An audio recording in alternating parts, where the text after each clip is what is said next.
chronique liturgique et spirituelle du mois. Après la croix glorieuse, l'Église fêtera le 15 septembre Notre-Dame des Douleurs, Marie au pied de la croix.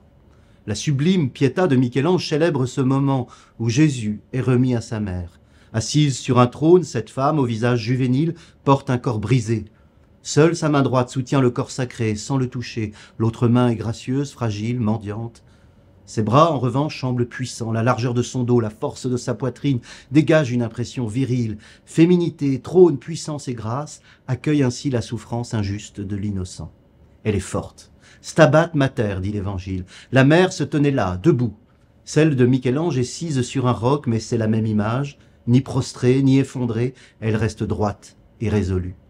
Son attitude n'est ni sombre, ni menaçante. Sa puissance ne vient pas d'une haine.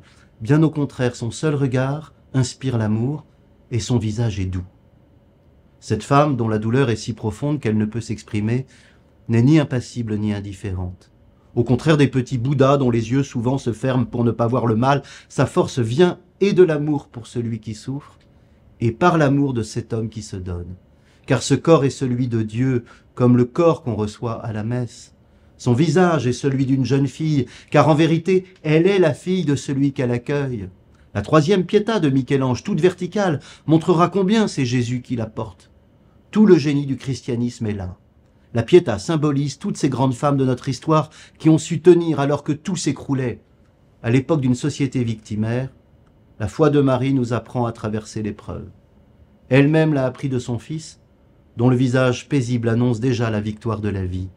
Le mouvement de la grâce consiste ici à consentir. Père, entre tes mains, je remets mon esprit.